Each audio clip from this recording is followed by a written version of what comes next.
Silica. First, ano po yung reaksyon ng Malacanang na ang second-in-command is not yet aware of this big-ticket project of the government? And second, ano po yung response ng palasyo at ng administrasyon doon sa mga stakeholder calls para ipasara or wag ituloy yung PAC Silica project?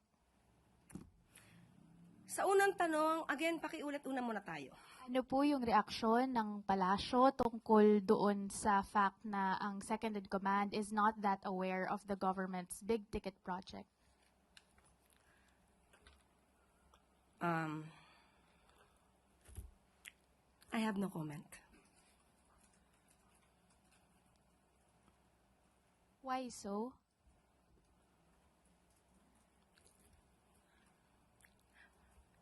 Nakita naman natin sa video. So, ano pa ba ang kailangang i-explain? So, hayaan na lang po natin.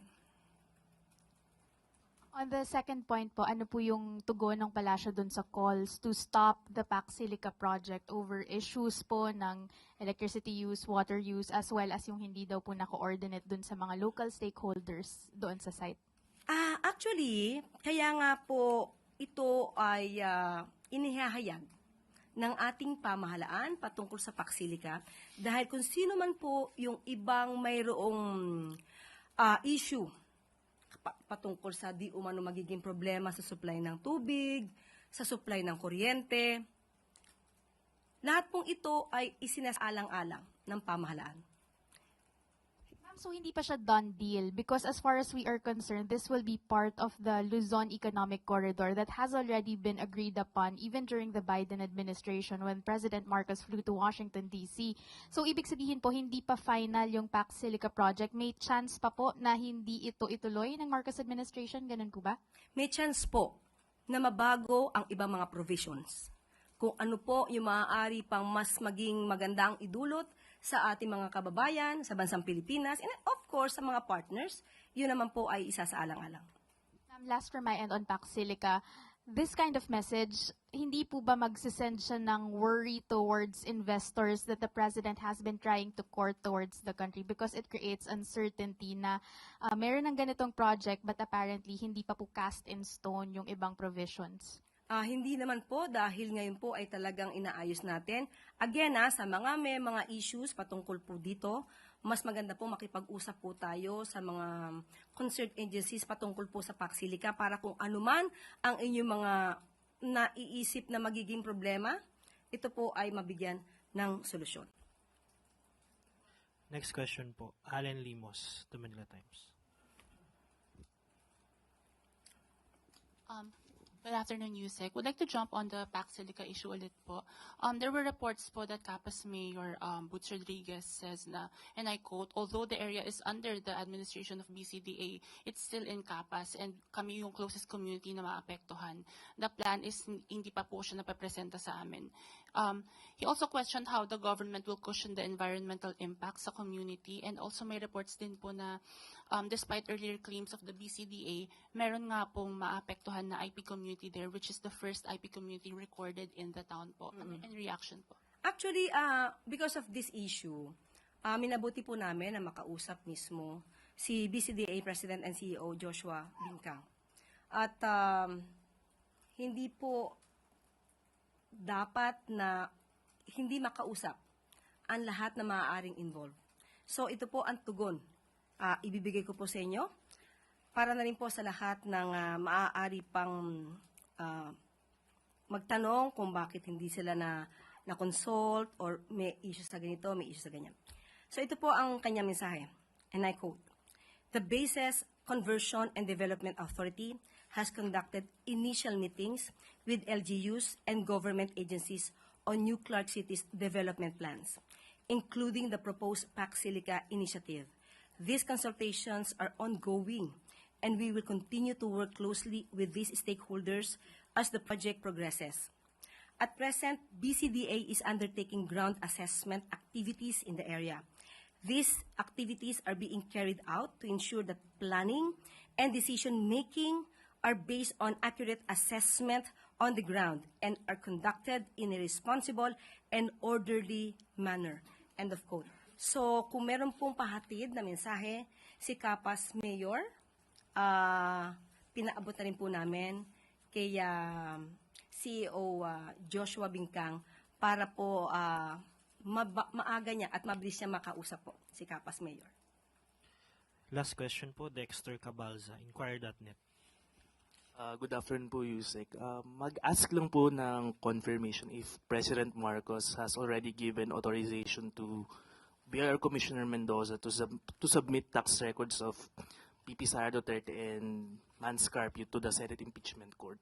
So, ang tinatanong niya ay kung nag-approve na or nagbigay na ng clearance ang Pangulo sa BIR upang mabuksan ang tax records ni VP Sara at saka ni Attorney Mans Carpio.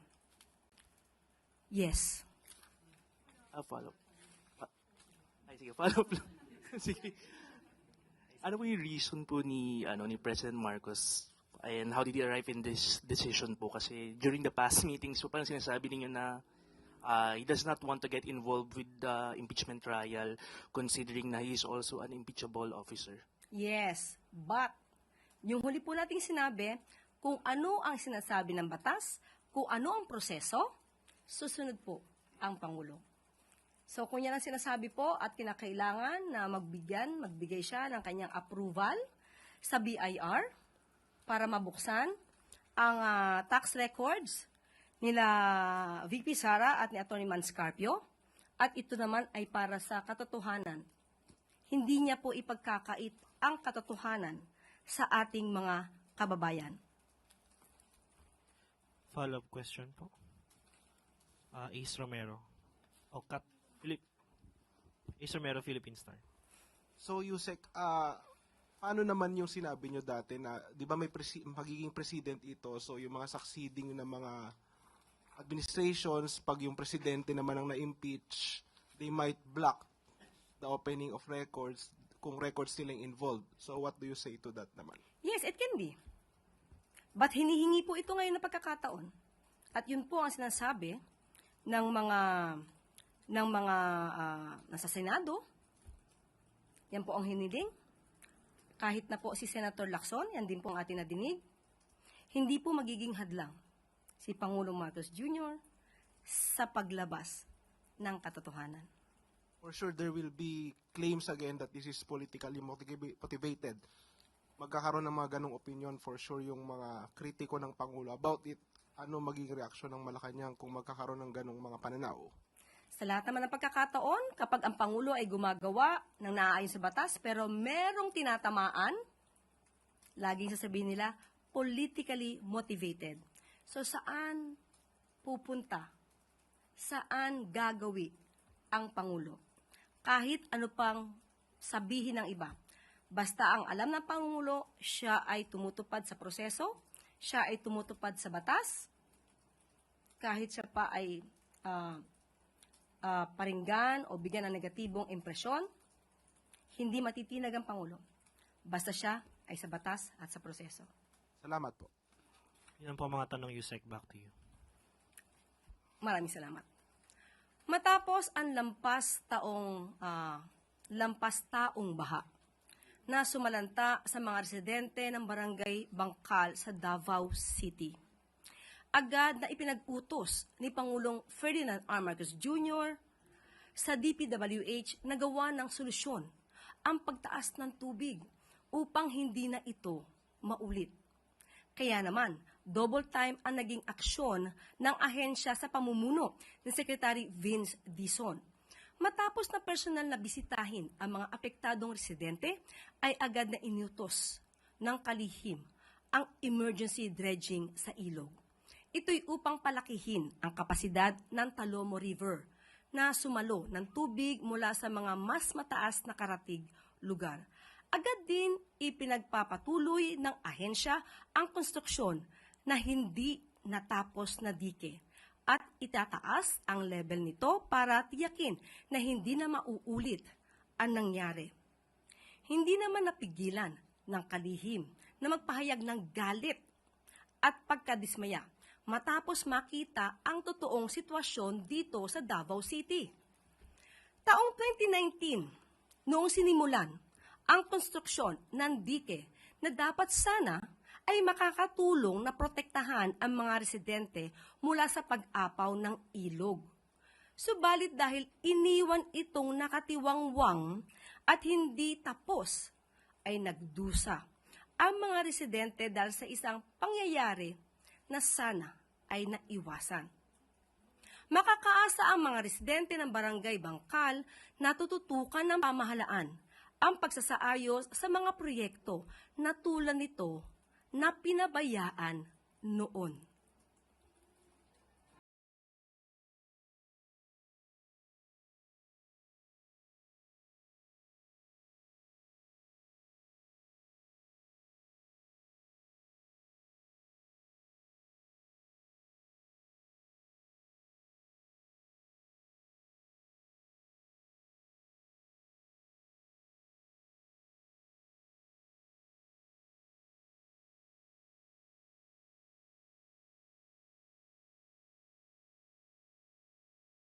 Mga Davaoeños, asahan niyo po, hindi po kayo pababayaan ng ating Pangulo at ng administrasyon.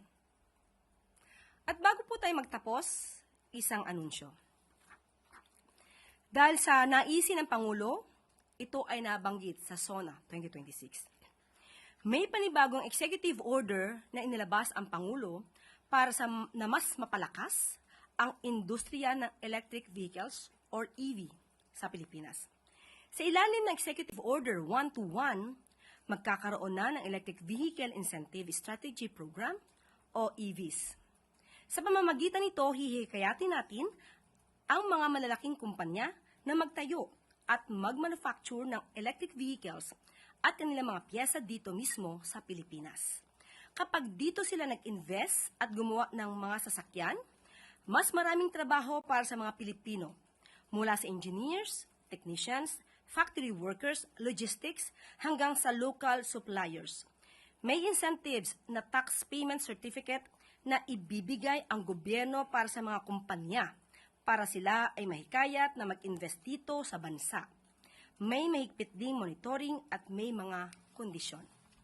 Sa kabuuan, ang layunin ng EO ay lumikha ng mas maraming trabaho, makahikayat ng bagong investments, mapalakas ang local na manufacturing, mabawasan ang pagdepende natin sa imported na langis at iposisyon ang Pilipinas bilang mahalagang parte ng global EV supply chain. At bago po muli tayo magtapos, meron tayong babala. Ayan. Mag-ingat sa scam at disinformation tungkol sa LGSF at SCPF ng Office of the President. Hinding-hindi maniningil ng kabayaran o anumang fees ang gobyerno sa mga LGU beneficiaries upang makuha ang kanilang budget. Kaya kapag ka po sa inyo ay may pumunta, humingi ng inyong mga impormasyon, tignan nyo lamang po at suriin kung ang mga taong pumupunta sa inyo ay nararapat na kausapin. Dahil baka hingin lamang ang impormasyon mula sa inyo at ang mga benepisyong ilalaan sa inyo ay mapunta sa iba. Kapag kami ganyan po ng mga problema, isang guni lamang po ninyo, ipagbigay alam po ninyo mismo sa atin, sa aming opisina, para po ito ay makontrol at mahinto ang ganitong mga klaseng pang-aabuso sa ating mga kababayan. At lagi po natin tandaan, ang bagong Pilipino ay may takot sa Diyos, mahinahon at mapagkumbaba. Hindi hambog na ipagmamalaki pa ang kakayahang manakit kapag nagagalit. At dito na po nagtatapos ang ating press briefing. Magandang araw para sa bagong Pilipinas.